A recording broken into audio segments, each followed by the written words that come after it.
If you're an author or plan to be one, get excited because this podcast is for you. Book Marketing Mentors is the only podcast dedicated to helping you successfully market and sell your book. If you're ready for empowering conversations with successful marketing mavens, then grab a coffee or tea and listen in to your host, international best-selling author Susan Friedman. Welcome to Book Marketing Mentors, the weekly podcast where you learn proven strategies, tools, ideas, and tips from the masters. Every week, I introduce you to a marketing master who will share their expertise to help you market and sell more books.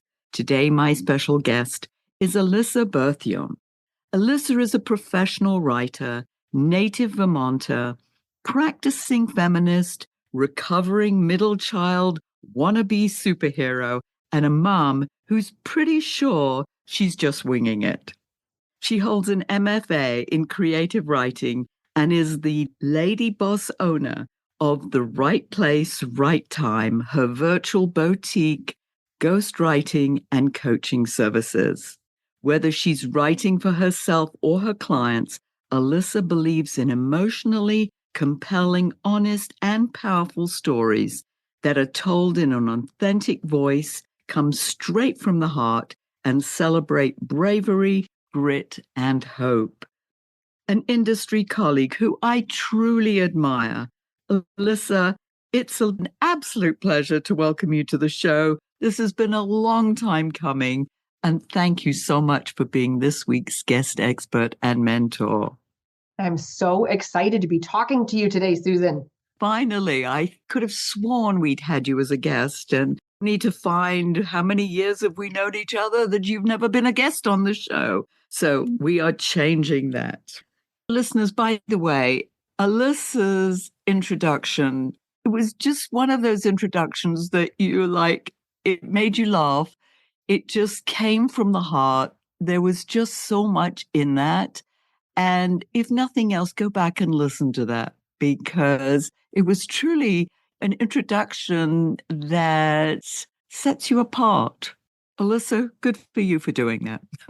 Thank you. I like to say that what you see is what you get. That includes by reading my bio. You know exactly the type of person who might show up to a podcast or a call or a networking event. I like to try to be as authentic and consistent no matter where I go and who I'm talking to. I love the idea of winging it as a mom. You know, I was like, yes, how many times do we wing it as being a parent? There wasn't the guidebook, you know. Gosh, none, absolutely none. And I realize that so much more so now as a parent, like thinking about how my parents parented and, you know, my siblings and family dynamics and things like that. And I thought, oh my gosh, God bless parents everywhere because we're all making it up every time with each child. And it's one of the hardest, also most fulfilling, but one of the hardest jobs.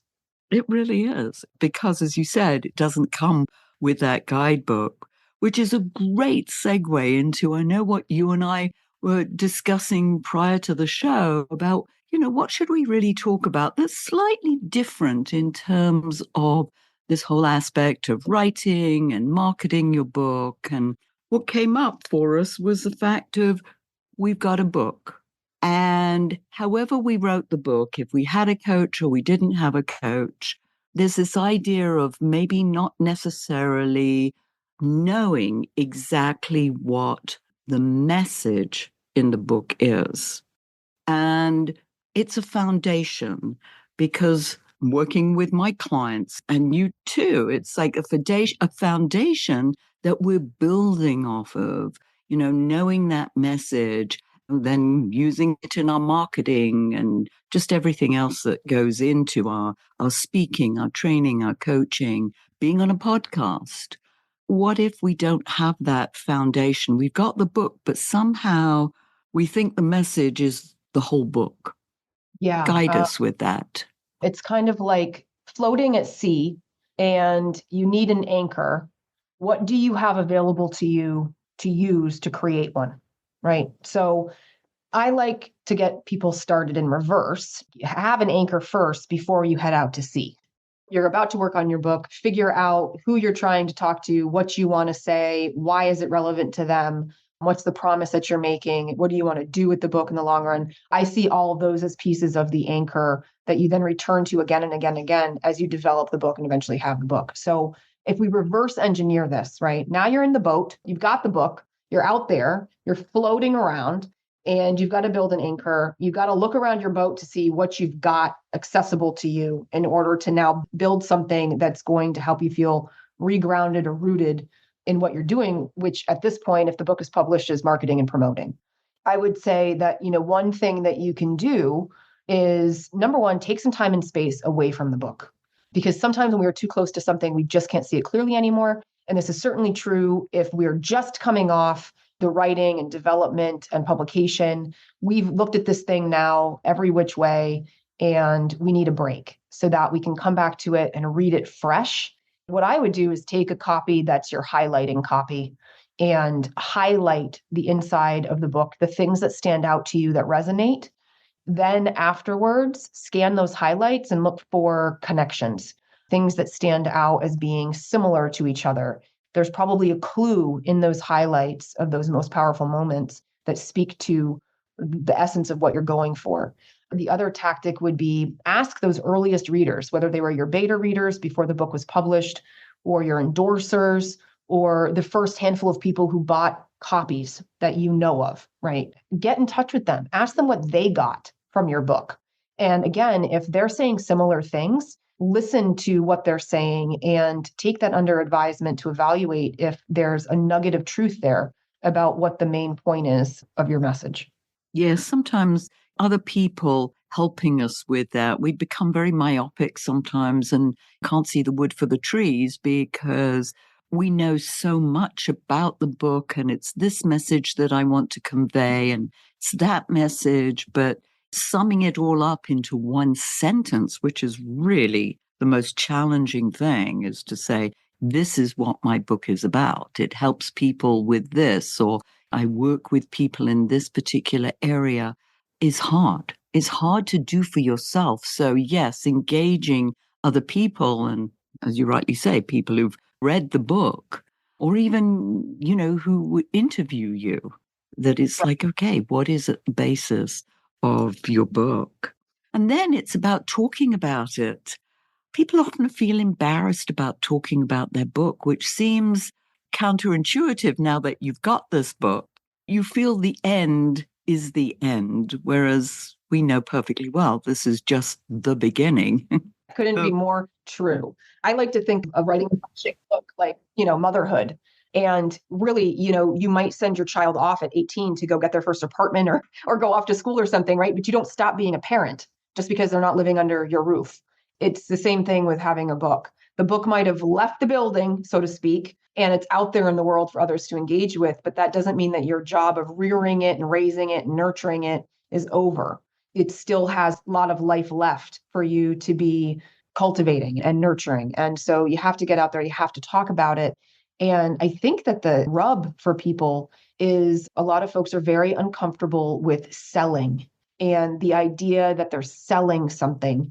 And for whatever reason, selling comes with this very sleazy kind of connotation of forcing something down other people's throats when they don't want it, right? And I think if we took the approach of this isn't a sale, it's a conversation, even in selling our books and promoting our books, then we might come to it differently than feeling shame or embarrassment or overwhelm in knowing that we have to talk about the thing that we just spent all this time working on. I listen for people's passion. When they talk to me about the book, I want to hear and I want to feel that passion. Because if that's not there right from the get-go, then if they're not excited about it, it's really hard for me to get excited about it. Yeah, absolutely. I mean, charisma, confidence, energy, humor. These are just some things that come to mind that are contagious, right? And when you put them out there, you draw in people, you draw in their engagement, you draw in their attention. I think, if you're kind of very vanilla or basic about your book being out in the world, it's not going to wow anyone. It's not going to make them want to go and, click on the link and even look at the cover. You are your best spokesperson. So if you're uncomfortable as that spokesperson, or uncomfortable with promoting, that is where I would say it's time for some skills development. You did the job of writing a great book and publishing a great book. Awesome. Now you have to learn new skills to be the spokesperson and the CEO of your book and get it into the hands of the people that you've written it for, because they're not going to come by it naturally. They're relying on you to tell them that it exists and why they need it. Very much so. And anytime that somebody says to me, oh, I don't like to sell, and can somebody else do it for me? And a number of times people have said to me, will you sell my book? I was like, there's nobody other than you who can really sell that book. Like you said, it's your child. You gave birth to this child and you want to love that child. So nobody can do that for you. Yeah. And it's actually interesting. What just came to mind is you were saying that is, I know somebody in like the talent recruitment space, and she has explained as a part of hiring that you have to know when you're hiring somebody, you have to know how to do their job when you are the founder of the company so that you know what goes into it. And you're not just blindly handing over the reins without truly understanding the scope of work. When you just said like people coming to you and saying, can somebody else sell my book? Well, how do you train them on how to sell your book if you haven't done it yourself and you don't know how to do it? How can you give over the reins and expect them to know how to position or message your book when you don't have the language yourself in order to tell them how to do it well? You have to really learn who your book is for and what your book is about if you haven't already. If you haven't done that along the way, now is the time to kind of pause, take a beat, and go back to those foundations, go back to those basics, and ask yourself, who am I trying to target here? Why is this book going to matter to them? What am I truly offering my audience? What are the benefits or features of this book that would speak to them? I don't think it's until we ourselves as the authors have those answers that we can expect anybody else to have those answers for us. Yeah, and really know that book inside out. And as you said, and even talk to people about it. If you're not 100% sure about it, then talk to people about it and say, as I'm talking about it, what's resonating with you? Because sometimes getting that clarity from somebody else, maybe you think it's one message and you talk to somebody else about it and they'll say, no, what's resonating for me is bravery or perseverance, hope, versus something much more mundane that you think it might be about. And I think that's really tapping into the understanding of what's the underlying emotional thread of what you're writing and talking about versus the situational elements of what you're talking about. In memoir, we would call that story versus situation. Story is the kind of universal element or the thing about the human experience that your situation of what happened to you in life illustrates. So your story might be about belonging and making a home when you never felt like you had one, right? The situation of that might be you were abused as a child or you were homeless as a child, right? Story is about belonging. Situation are those experiences that the author has been through. Well, somebody who might not have ever been homeless could relate to the theme of belonging because we all want to belong on a human level. Does that make your book for everybody? No, you still have to have a target audience, but your story, the emotional pieces is what speaks to the reader. And those are the things that you talk about and you try to boil down that one sentence about what your book is about.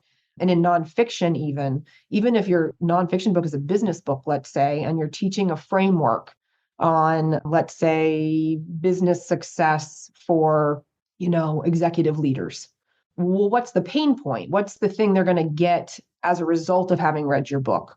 Is it actually more confidence in what they're doing? Sure, you might be talking about different methods within that framework, but what you're really driving at, right, is trying to boost perhaps their self-esteem in what they're doing. So looking at your book through the lens of this is maybe what happens, or this is something that I'm teaching versus this is at the heart of what I'm really going for, I think makes a difference as well. You bring up memoir, and as you know, we've had a few guests talking about memoir, but even talking about memoir has got to be challenging. I'd never quite thought of it like this before, but you're doing a speaking engagement. You've written a memoir. What aspect are you highlighting there? Are you just telling stories about your life, or is there more to it? Well, I think this actually goes right back to the universal element piece. What's the human element of your story? That's where you start and you build out your talk or your presentation or your keynote. And then you can pull in the situational experiences from your memoir and from your life. But what you're offering them is not necessarily the book trailer of all the things that happen in the book. You're offering them the nugget of wisdom that you want them to walk away with. So, for example, my memoir was published in 2020. It's called Dear Universe, I Get It Now, Letters on the Art and Journey of Being Brave and Being Me. And it's a book of letters to the universe about life's greatest lessons and how those lessons really were actually trying to put me on the path that I was supposed to follow. And what I would want people to take away from this memoir ultimately is you have already been given all of the divine guidance and wisdom that you need to be on your truest path possible if you're willing to open up and look at your past and how it's affected your present. When I got asked to speak at an event in Dallas a couple of years ago live, it was actually for business owners in the virtual space. So virtual assistants and people who were working in virtual business models. And what I decided to focus my talk on was how being brave and being yourself was actually the best gift to your business. That was the thread of my keynote. And what I found myself doing was pulling in some of the same stories from my memoir, because my memoir was about being brave and it was about being authentic and it was about braving your path. And in that memoir, it turned out that the more like myself I was, the more true to myself I was, the more successful I became when I jumped on the entrepreneurial path. And so my message to that audience for that presentation was about being brave and its benefits to business. That was the thing that I wanted them to take away, but I leveraged stories from my memoir to help illustrate that point. People love stories. I mean, this goes back to our childhood. We always wanted to have a story, and even the same story told over and over again. We didn't get sick of it. We just wanted it again. It just was familiar. So, yes, I mean, just memoir or even any nonfiction. I mean, the more you can add stories to it, the more you're going to endear people to you. And again, as you rightly say, picking out what is that message, what is that emotional element that is universal, that we all feel. As we say, if it's bravery, if it's sadness, if it's happy being, we just want that love. Yes. Talk to us more about this element of story too, because that is so key to whatever you're writing, whether it's memoir, whether it's any nonfiction, business book. For me, personally, I've always been challenged with the story aspect. I write the 10 tips of how to do this and the 12 ways to do that, but it's adding that story element. Is there a trick? Is there something that you could share that would make it easier for people like myself? I would back into it. If you are a person that's like, oh, I got the theory and the application, I got all that stuff down. Let me tell you about the 10 stages of grief, or let me tell you about 10 ways that you should be marketing your book today. What I would actually do is start with what you know, get those pieces to those people who have those pieces in place, like those frameworks or methods or whatever. Get the stuff that you feel really confident about down on paper first. And then ask yourself, what have I experienced personally or witnessed somebody else experience that might illustrate this piece of what I'm trying to teach and educate on?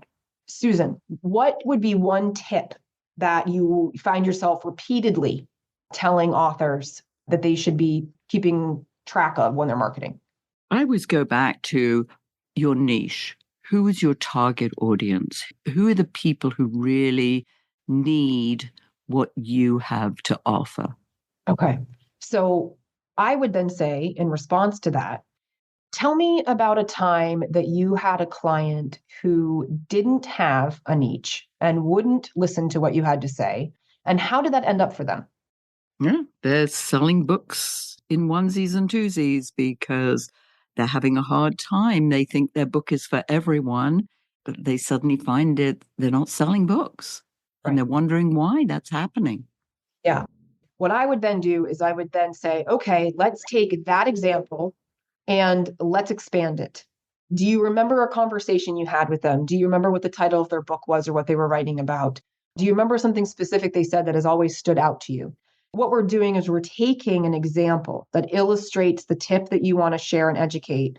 And we're taking the example, we're now creating a small little story around it that has dialogue, tension, a few sensory details. And we're allowing now your reader to lean in and see how this plays out for this person, right, in this particular way. And then what I would encourage you to do is say, okay, can you think of one or two examples of success stories where somebody did listen to your advice, narrowed down their niche, and had much better success than this other person that you just told us about, right? And then same thing. Can you quantify how many copies they sold and in how many weeks? Do you remember what their energy was like? Do you remember something they said to you specifically that stands out?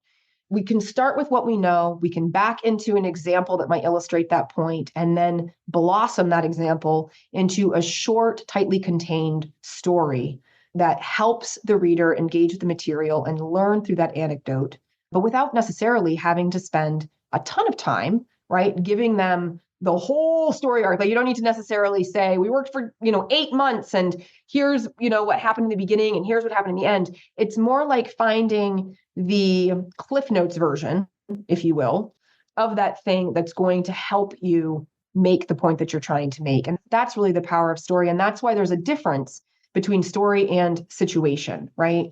In this example, right, with your tips and whatnot, if you know that the story you're trying to tell is making writers feel more comfortable and confident in their marketing, then your tips are one piece of that. And then the individual experiences, the situations that help to elevate that point, right, is where we then get back to the story, the main point, right? Getting them confident and feeling in control of their marketing. I love that word confident. And you've said that several times, that feeling of confidence. And I think you're right in terms of, re-engineering this, at looking at it and developing each of those pieces, which was beautiful because I'm like thinking in my mind, yes, this is how it builds. And with that comes, as you said, that confidence that if you've got the tip and then the story that goes with it, that's all part of this building and it's solid. And you can feel confident about taking this to the marketplace. So I really like that. I don't know if that made any sense, but I was with you every step of the way. good. When it's later on in the afternoon, it gets like really interesting what comes out of my mouth. That's okay. I feel you. I usually have a 3 o'clock slump where I feel pretty useless and like the only thing that's going to help is a nap. Yeah. Oh, I love it. It's a great segue into having you tell our listeners how they can find out more about you, how they could potentially work with you. Take it away. The best place to come and hang out really is my website, because then you'll get directed to all of the other places. I'm on Facebook, LinkedIn, YouTube, and you'll get links to all of those. If you come to the right place, righttime.com, and the first right is WRITE, and the second one is RIGHT. So the right place, righttime.com. You can even access from there, you can access a 5-step writing guide to starting and finishing your memoir, which is a nice little cheat sheet really to help you understand the various steps involved in writing a memoir. Although quite honestly, the steps involved in writing a memoir pair very nicely with really any kind of nonfiction, because you're going to go through a lot of the same moves, even if the genre is slightly different, right? Story versus content. Those are two things to kind of come over and check out and grab. And I guess the only other thing that I would say that I'm really excited about is that I have a new book that's available for pre-order and officially published as of March 5th. And that's called Do Not Write a Book Until You Read This One.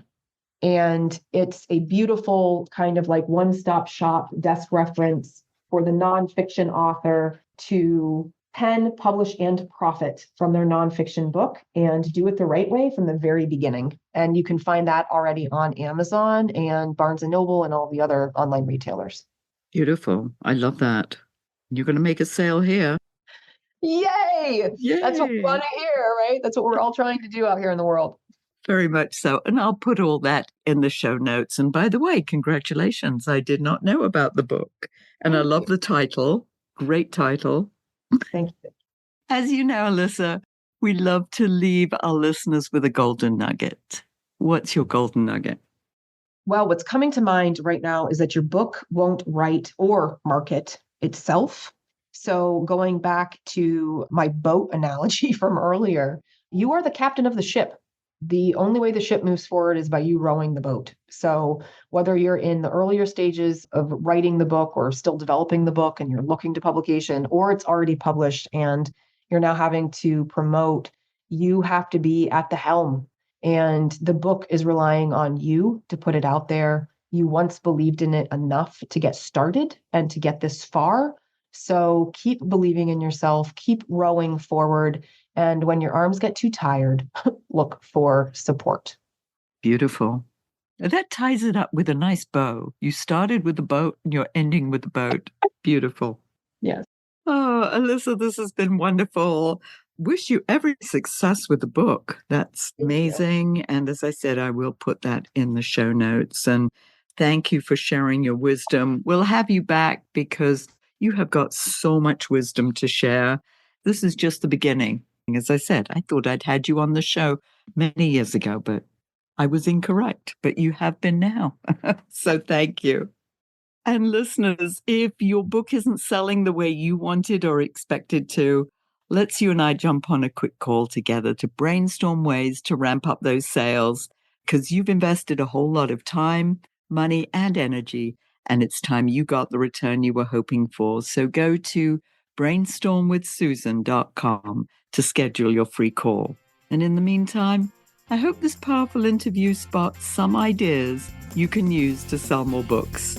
Until next week, here's wishing you much book and author marketing success.